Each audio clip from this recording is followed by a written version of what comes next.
and they felt like they had found their own private paradise. But as they waited for the next set of waves, they suddenly heard a loud splash behind them. They noticed a dark shape moving towards them. At first, they thought it was a dolphin, but as it got closer, they realized it was a tiger shark, its jaws wide open. The shark's razor-sharp teeth were visible, and the couple froze in terror. Their hearts raced as they watched the shark swim towards them, its sharp teeth glinting in the sun. Sebastian and Olivia tried to paddle away, but the shark quickly caught up to them. The couple could see the shark circling them, and they knew they were in serious trouble. Fear filled their hearts as they saw the massive predator getting closer and closer. Olivia's heart was pounding as she remembered stories of tiger sharks attacking humans. She looked over at Sebastian, who was trying to remain calm, but she could see the fear in his eyes too. They had never felt so vulnerable before. The couple tried to stay together and keep their boards close, hoping that the shark would lose interest and swim away. But the tiger shark seemed to be fixated on them, and it kept circling them, getting closer with every pass. Olivia's mind raced as she tried to come up with a plan. She knew that they had to stay calm and not make any sudden movements that would attract the shark's attention. They had to make themselves as small and unappetizing as possible.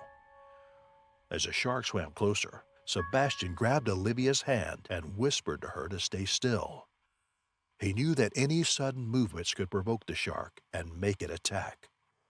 They watched in horror as the shark came closer and closer until they could see its eyes staring at them. Suddenly, the shark turned and swam away, disappearing into the depths of the ocean. The couple let out a sigh of relief, but they knew they had narrowly escaped a terrifying fate. They started paddling towards the shore as quickly as they could, hoping that the shark wasn't following them anymore. They could feel the fear rising in their chest, but they refused to give up. They kept paddling, their arms burning with exertion. Finally, they reached the shore and they scrambled under the sand, panting and sweating. Sebastian and Olivia paddled back to the shore, shaken but grateful to be alive. They knew that they had been lucky, and they would never forget the terror they had experienced that day. From that day on, they vowed to always be aware of the dangers of the ocean and to respect its creatures, especially continue exploring its depths, no matter what dangers lay ahead. The animosity of a provoked shark is one of the most terrifying things a person can witness, let alone experience. Sharks have rules of stopping at the local sites and driving to Miami for some drinks. They didn't stay too long as they wanted an early start to the fishing, so they got back around 10 p.m. The following morning, the pair went out to rent a boat as well as some fishing equipment they would need for the day. Regulations were stricter at this point, so they had to have 2 boat instructors with them, despite their experience in both piloting a boat and fishing for Goliaths. The men that went with them were also seasoned fishermen, and despite their age, they were excellent and enjoyable company for Sam and Thomas. It took them about 30 minutes to reach the place where the groupers usually gathered, and it was a relaxing experience for the most part. Groupers are notoriously powerful fish, so fishermen need to use a 400-pound monofilament line to even attempt to pull them in. Luckily, Sam and Thomas's boat was equipped with everything they would need. The fish took a while to bite despite the fresh bait the 2 guys procured at the start of their journey, but one did eventually bite, and it nearly pulled Thomas into the ocean within a moment. It was a 600-pound Goliath grouper. Sam and one of the instructors rushed to help Thomas keep hold of the fish, and they just barely managed it. It took some while to tire the grouper out, but eventually floated up to the surface, and the group marveled at the sheer size of it. It was enough for any fisherman. The day went on, and the group caught some smaller fish as well as the occasional grouper, but it started going wrong when Sam managed to hook one. His battle with the fish was cumbersome and difficult, but Sam managed to pull the fish up by himself, as it wasn't as large as the previous fish they caught. As it floated on the surface, They noticed that the fish was tangled in a mess of netting and their line inhibiting its movement. Sam reached for his cutters and went to cut the netting from the fish before removing the hook, but it was tightly wrapped around the fish's tail and back fins. He pulled at it to gain some slack, but to no avail. The fish was bleeding and clearly in pain, so Sam set to work on cutting the netting away. As he was making progress, the fish recovered from the fatigue and started thrashing in the water, getting Sam's hand caught in the netting and pulling him overboard. He fell behind the fish, and only his arm was visible across the top of it, but the group's panic subsided when they saw Sam, smiling and saying he was okay. He still had his cutters and managed to free his hand and the few remaining strands of netting before Thomas pulled the hook from its mouth, and it was on its way. Sam chucked the netting in the boat so it could be repurposed or thrown away safely, and he kept treading water as Thomas called him a crazy bastard for doing what he did. Sam waved him off and remarked how he wouldn't forget that one. He was still smiling at what had happened, but Thomas realized that something was wrong. His blood turned to ice as he saw the surface of the water distort and splash, which Sam didn't notice. A giant red maw erupted from the water and engulfed Sam's head, pulling him under the water within a second. That single second seemed to span a lifetime as Thomas saw his best friend's life end in front of him. Thomas and the instructors yelled in surprise and stared in shock as they processed what they had just seen. They ran to the railing and looked to see where Sam was, but all they saw was his body floating just below the surface. They later confirmed that a great white shark had most likely smelled the chum and bait used to lure the groupers to the boat and took its chance with Sam. Thomas immediately leaped into the water and grabbed Sam's body, helping the others haul it up into the boat. The shark was nowhere to be seen. He fell to the floor as the reality of the situation crashed down on him, and he began sobbing uncontrollably. One of the fishermen pulled Thomas to the side and shielded him from the sight of Sam's body, while the other wrapped the body in a spare tarp to preserve his dignity. The trip back to shore was silent and dreadful, with Thomas falling into fits and panic attacks over the incident. Of shark in the world. This is a misconception. While they are the most powerful species of shark, bull sharks are actually more dangerous as they are far more aggressive and more likely to attack humans when interacting with them. They have the tendency to stick to shallow coastal waters and can sometimes migrate up rivers when looking for new places to feed in. And they were determined to never forget it. Johannes' family lived in a small coastal town in South Africa. Tuadros, the father, promised Johannes to take him out fishing on his 14th birthday. They had been planning a fishing trip off the coast for weeks. Johannes was excited to spend the day on the boat with his father and younger brother, Adrius, hoping to catch some big fish. Tuadros was an experienced fisherman, but it would be the first time he would take Johannes and Adrius out with him on the deeper parts of the ocean to catch some big fish. Usually the two would only fish on the shallower parts of the water and catch small fish. Johannes woke up on his 14th birthday to the sound of his father's voice calling out to him. He couldn't wait to spend the day out on the water with his father and younger brother. They loaded up their fishing gear and set out on their small boat, the sun just beginning to rise over the horizon. The weather was perfect, with clear blue skies and a gentle breeze blowing. The water was calm, and they had been fishing for several hours, catching all sorts of fish, including yellowfin, tuna, and dorado. They spent their morning enjoying their catch and the peacefulness of the ocean.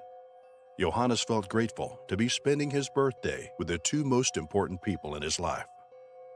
As they were about to head back to shore, just after midday, something caught Johannes' eye.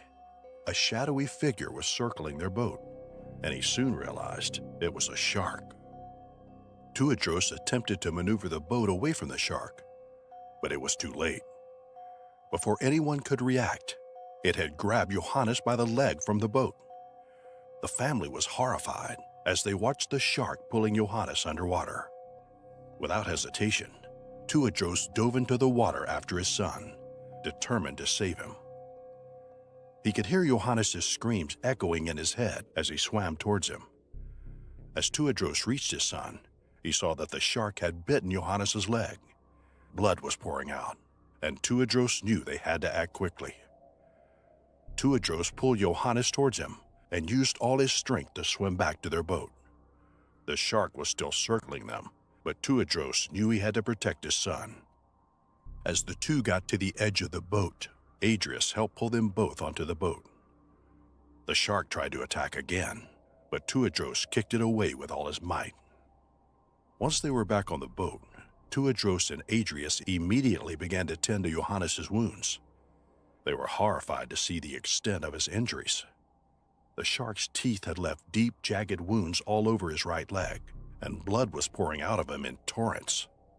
They frantically searched for a first aid kit, but all they could find were a few bandages and some antiseptic spray. With no other options, Johannes' father knew that he had to take drastic measures to save his son's life. He grabbed a fishing knife and began cutting away at Johannes' torn flesh, trying to stem the bleeding. It was a gruesome sight, with blood and bits of flesh splattering all over the boat. Johannes' screams of agony filled the air, and his family could do nothing but watch in horror as his father tried to save him. After what felt like an eternity, the bleeding finally slowed down, and Johannes' father was able to wrap his wounds in makeshift bandages, but they knew they needed to get to the hospital quickly. Adrius was able to call for help on the radio, while Tuadros and Johannes were fighting off the shark, and luckily, there was another fishing boat nearby that responded. They helped the wounded Johannes and his family onto their boat. In the year 2005, the small coastal town of Port Fairy in Australia was abuzz with excitement. The crystal-clear waters of the ocean enticed adventurous souls. Beckoning them to explore the mysteries was a remote volcanic island formed millions of years ago by violent underwater eruptions. It stood as a sanctuary for Australian fur seals and rare seabirds, creating a unique and captivating habitat for marine enthusiasts like Henry. As the group prepared to set sail, the locals whispered tales of Big Ben, a massive great white shark that was said to prowl the waters around the island. The expedition began with excitement and anticipation. The group of friends sailed on a commercial shark fishing boat, eager to capture the beauty of the underwater world on film. The day was bright, and the ocean waves seemed welcoming as they approached Lady Julia Percy Island. Diving into the waters, Henry's heart pounded with excitement. The underwater world was a kaleidoscope of colors and marine life. Seals playfully darted around, seemingly curious about the visitors in their territory. Henry's camera clicked away, capturing the mesmerizing moments as he swam deeper into the ocean. But little did he know that the lurking shadow of Big Ben was about to shatter the tranquility of the day. As he filmed a bull seal amidst its harem, a sudden shift in the water caught his attention. The seals around him began to scatter, and a sense of unease washed over him. In an instant, the serene underwater world turned into a scene of chaos and terror. Henry felt a massive force pulling him downward as the jaws of a great white shark clamped down on his leg. Panic surged through him as he realized the predator's intentions. With adrenaline coursing through his veins, Henry fought for his life, kicking and punching at the shark's snout with all his strength. The shark, however, was a powerful force of nature, and its grip on his leg was unrelenting. As he struggled, he could hear the screams of his friends from the boat. Their faces were contorted with fear and shock. They shouted words of encouragement, urging him to break free, but the water muffled their voices and their help felt so far away. In a desperate move, Henry gouged at the shark's eyes, hoping to weaken its hold. The creature's grip momentarily loosened, and he kicked himself away from the shark's deadly embrace. Gasping for breath, Henry swam towards the surface with all the strength he could muster. Blood trailed behind him, painting the water in a macabre dance. The shark, not one to give up easily, circled back, determined to claim its prey. As Henry reached the surface, he cried out for help, his voice hoarse and strained. His friends on the boat sprang into action, pulling him aboard with all their might. The shark's ominous shadow hides beneath the surface, a constant reminder of the lingering danger. And her friends, the ocean's mood was about to change drastically. But fate had something else in store for Natalie that day. As the sun kissed the horizon, the atmosphere changed. The serene seascape transformed into a treacherous domain as a shadow lurked beneath the surface. Without warning, a powerful force yanked Natalie underwater. Panic took hold of her as she felt the vice-like grip of death closing in. A massive great white shark had targeted her. Her heart pounded in her ears and her limbs flailed wildly as she fought for her life. The shark's eyes were like lifeless orbs, its rows of teeth gleaming with deadly intent. Its powerful jaws were relentless, pulling her deeper into the dark abyss. Natalie tried to break free, gasping for air, but the predator's strength was overwhelming. She could feel the crushing pressure on her body seem to warp and slow as Natalie's life flashed before her eyes. Every second felt like an eternity as she grappled with the primal fear of becoming prey to one of the ocean's most formidable creatures. In the distance, she could hear faint screams and cries for help, but the water swallowed the sounds, leaving her isolated in her struggle. Her vision blurred and she could see the shark's enormous form, its razor-sharp teeth inches away from her. The predator's cold, lifeless eyes bore into hers, and Natalie knew that this was a fight for survival, where the victor would determine her fate. In a surge of desperate energy, she mustered all her strength and delivered a powerful kick to the shark's nose. The predator recoiled for a moment, giving Natalie a brief respite. She seized the opportunity, pushing herself upward with all her might. She broke the surface with a burst of speed, gasping for breath. The air was a precious gift as she fought to stay afloat. Her friends on the boat had finally realized the horror beneath the waves and were calling for help. Natalie's body throbbed with pain, but adrenaline coursed through her veins, fueling her determination to survive. She kicked and paddled toward the boat, her heart racing as she fought against exhaustion and fear. Finally, Natalie managed.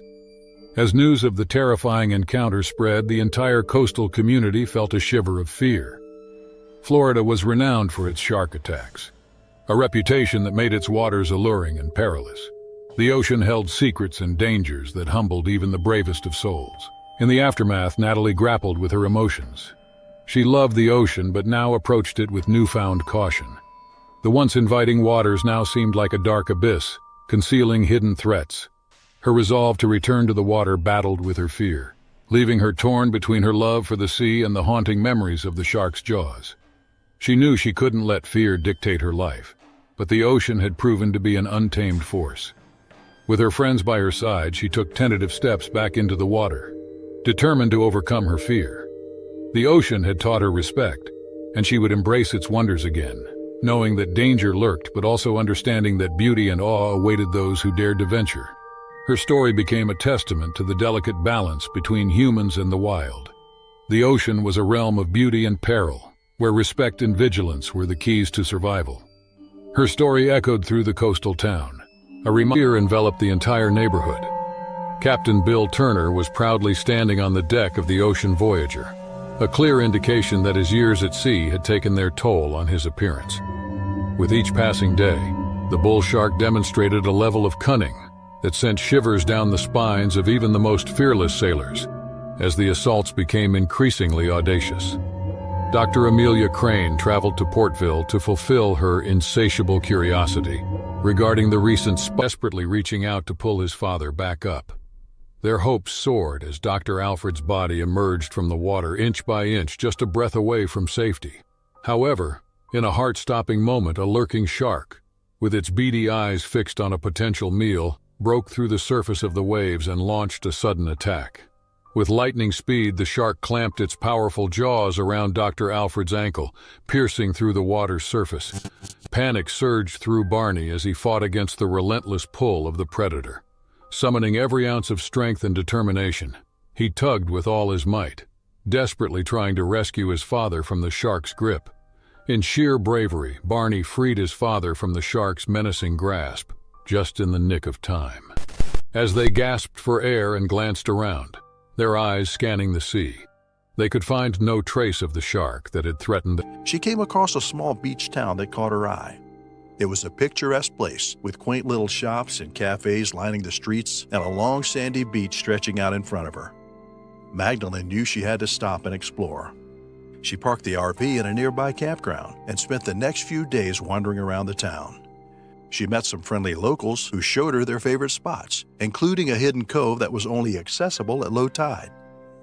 Magdalene spent hours sitting on the beach, watching the waves crash against the shore and feeling the sun on her face.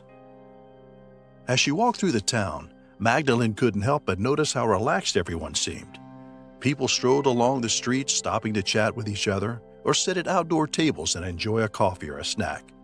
There was a sense of peace and contentment in the air that was infectious. Magdalene found herself drawn to the idea of settling down in this little town. She had been on the road for years now, and while she loved the freedom and adventure of traveling, she was starting to feel a little bit lonely. She missed having a community of people around her, and she longed for a place to call home. After some thought, Magdalene decided to take the plunge. She found a small cottage for sale on a quiet street just a few blocks from the beach, and she decided to buy it. She spent the next few months fixing it up, adding her own personal touches and making it feel like home. Only an easy task, but had loads of potential to learn new things. Learning is heaven for these knowledge seekers. They reported at the Marine Center on one fine morning in April 2003. They were excited and afraid at the same time. Excited because they were going together on a critical mission, and fearful because they had to do this all alone. The research center gave them instructions and showed them the canoe. It was a purpose-built boat with the necessary protective equipment. Without wasting time, the couple embarked on their journey, making notes while Thomas determined the salt content using a device. The weather was moderate, and they were satisfied with the conditions as there seemed to be no chance of a storm. Their goal was to return to shore before sunset, a difficult but not impossible task. Thomas encouraged his wife, trying to keep her composed, knowing that Mary was highly professional. As she made calculations, Thomas exerted all his strength on the oars. They were approaching a specific spot in the middle of the Arctic Ocean, their spirits high and their optimism at its peak, despite the relentless resistance of the water waves. Sweating profusely from the intense effort on the oars, Thomas grew exhausted, the deadly water waves taking their toll. Agitation was evident in the wrinkles on his forehead. Sensing his struggle, Mary joined him, grabbing one of the oars to lend a hand. Their destination was within reach. They were getting unusually tired and wondered if the increased water pressure was a precursor to a storm. They decided to stay on an island just a few meters from their intended location. They wanted to avoid any potential dangers, so it seemed like an intelligent move from these two brilliant souls. When they finally arrived at the spot, Thomas abruptly halted the boat, causing a jerk. Mary swiftly pulled out her device and measured the salt content. To her amazement, she exclaimed, "Wow, it's like the Dead Sea in the Arctic." They were both overjoyed with the success of their expedition, unaware of the troubles that awaited them. They started making their way towards the island, when suddenly, the boat began to sink. It caught them by surprise. They tried their best, but the boat refused to move forward. Their concerns quickly turned into fear as a massive wall of water surrounded their boat. Though they couldn't see what lurked beneath, they knew it was perilous. Within moments, a magnificent hungry shark emerged, famished and furious. Mary started trembling as Thomas tried to calm her, but their moment of peace was short-lived when the shark reappeared, this time circling the boat without creating a water cloud. Realizing the boat couldn't withstand a shark bite, Thomas urgently asked Mary to fetch an axe and a net from the cabin. Following his command, Mary grabbed the tools and Thomas a few kilometers from the island, prompting everyone to pack up and capture these unforgettable moments with their cameras. The students marveled at the date trees lining the island, adding to its natural splendor. Eager and curious, they bombarded Mr. Chips with questions, to which he patiently responded. With zeal and dedication, they continued their journey when suddenly, a colossal shark sliced through the ocean, leaving the students in awe. Some trembled with fear, while the braver ones followed their camp instructions and remained silent. However, a few couldn't contain their terror and loudly screamed. Amid the chaos, one student instinctively rushed towards Mr. Chips, gripping his shirt tightly. The captain couldn't believe his eyes. A shark in the safest part of the ocean? That was unheard of. And to think they had brought the young ones along for this adventure. The poor creature must have lost its way and wanted to vent its frustration on these innocent souls. He quickly ordered all the students to stay in their seats while Mr. Chips tried calming them down, although he was scared too. That shark was a fierce beast, capable of tearing them to pieces. With all his might, the captain rowed forward, desperate to escape the predator's pursuit. But the shark was relentless, refusing to go anywhere without a meal of humans. Amid the mayhem, the boat suddenly jolted, throwing 2 students off balance, resulting in minor injuries. Mr. Chips rushed to check on them, careful not to provoke the shark further. They knew they had to tread cautiously, not wanting to make the shark even more aggressive. It was a tense and nerve-wracking situation, but they were determined to make it out safely. As one part of the boat split, panic surged through everyone. The captain faced a crucial decision: save the kid. Instructing Mr. Chips to control the boat, he dove into the water, planning to outwit the magnificent creature. It would be challenging, but it was their only choice. The water waves were against him. Unlike the shark, the captain didn't have a streamlined body. Following the captain's instructions, Mr. Chips exerted all his effort on the oars with the help of one healthy kid. Meanwhile, the captain's speed. His goal was to tire and annoy the shark, swimming in the opposite direction of the island. The captain lured the shark along. Mr. Chips raced towards the island on the half-broken boat, accompanied by the children. They were all safe, but the captain remained in a dire condition. Though his duty was to protect the kids, he was nothing short of a hero in their eyes. He didn't prioritize his own life to ensure their safety. The captain was exhausted from battling the relentless waves. His arms couldn't take it anymore, and his legs were swelling. He had drifted several meters from Mr. Chip and their boat, and the persistent shark was still hot on his heels. He felt he could not survive unless a coastal guard or another boat came to his rescue. Just when he lost all hope, drowning in pessimism, a glimmer of salvation appeared on the horizon, a boat sailing towards him. With all the strength he had left, he cried out for help. As the boat approached, the shark kept stalking him, ready to alligator head serves as a reminder of the immense power and unpredictability of nature's wonders. While it is a sad tale, it underscores the importance of respecting and appreciating the delicate balance between humans and the magnificent creatures that inhabit our oceans. With adrenaline coursing through his veins, Barney desperately tried to pull his exhausted father to safety, hoping to reach the peak of the hull. However, in a heart-stopping moment, Dr. Alfred slipped and fell back into the water. Before Barney could reach his father's side, a shark leaped out of the water, its jaws wide open, ready to attack. Fear gripped Barney as he braced himself for the impending collision. The shark slammed into the side of the boat, its teeth gnashing just inches from his face. The wooden hull splintered under the force of the shark's relentless assault, adding to the chaos and danger of the situation. In a stroke of luck, the shark abruptly abandoned its attack, retreating into the ocean's depths, allowing Barney to save his ship approached. The crew swiftly lowered sturdy ladders to aid the exhausted duo. With relief and gratitude flooding their hearts, they were hoisted to safety, leaving behind the relentless onslaught of the sharks. Despite their rescue, tragedy struck as Dr. Alfred was pronounced dead upon reaching the hospital. According to the autopsy results, he drowned in the ocean long before the sharks attacked. The shark species responsible for the attack remains unknown. Woke up early, excited for the day ahead. They carefully packed their diving gear, ensuring they had all the essentials. Blue swim fins for swift underwater movement, a vibrant pink bathing suit, a trusty black mask for clear visibility, diving gloves for protection, and a yellow-handed abalone iron, a handy tool for delicately extracting abalone from their rocky hiding places. The duo arrived at Alligator Head in the afternoon, greeted by the sight of crystal clear but slightly murky waters. They wasted no time diving into the depths, their eyes scanning the underwater landscape for signs of abalone nestled among the rocks. The challenge was locating these prized creatures, who preferred to hide during the day and emerge for feeding under darkness. The gentle waves separated Robert and Gerard as they explored the underwater terrain, creating a significant distance between the two friends.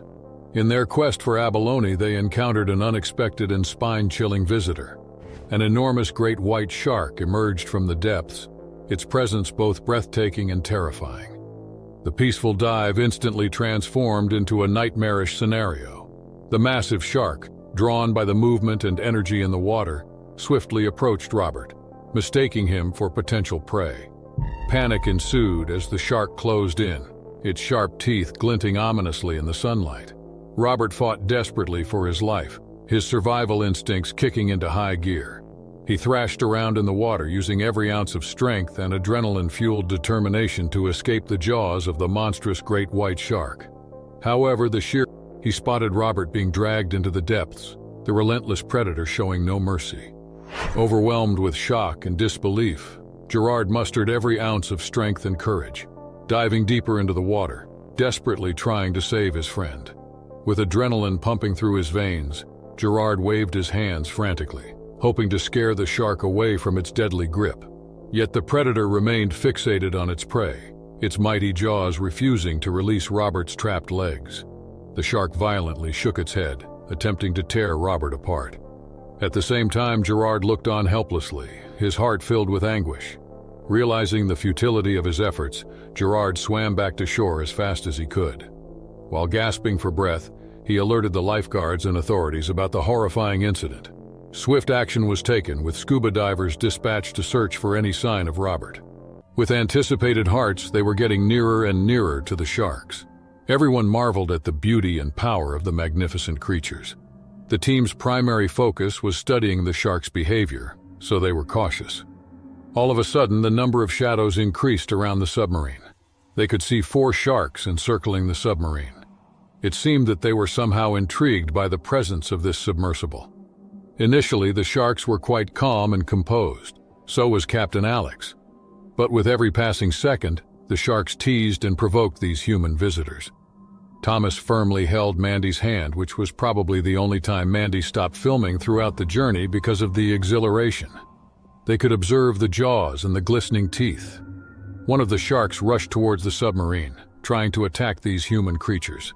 The opposing water pressure was the main problem too, as the submarine couldn't escape from these sharks. Instead, the high water pressure was taking the submarine closer and closer to the sharks. Captain Alex had to make a quick decision. There were 2 possibilities in this case. One was to remain in the submarine and control it, so that it would get away from the shark. This seemed quite hard as the submarine ran out of fuel for unknown reasons, and the water pressure was high. At this time, the best possible way was to dive into the ocean and swim to the shore, as all the crew members, including Mandy and Thomas, were professional swimmers who had undergone training in handling dangerous sea creatures. Captain Alex was there to lead them too. Alex shouted his heart loud, "Dive in the ocean as we are almost near the shore. We are not too deep in the sea and the submarine is almost out of the shark zone. We have to get rid of these sharks coming over us." As Thomas tightly held Mandy's hand, they dashed towards the emergency gate, making a coordinated move to ascend towards the surface and draw the sharks away from their fellow researchers. The plan worked like a charm. The sharks followed the trail, and Thomas and Mandy finally reached the surface, feeling relief and triumph as the warm sunshine touched their skin. They had outsmarted those sharks. Soon, the rest of the crew joined them on the surface, and Captain Alex's smile spoke volumes about how proud he was of the couple's resilience and quick thinking to save their team members. It was a moment of collective celebration and gratitude for their safety. Once back on the shore, the team gathered to discuss the encounter and determine ways to prevent further incidents. After some deliberation, they concluded that the sharks were territorial, not aggressive.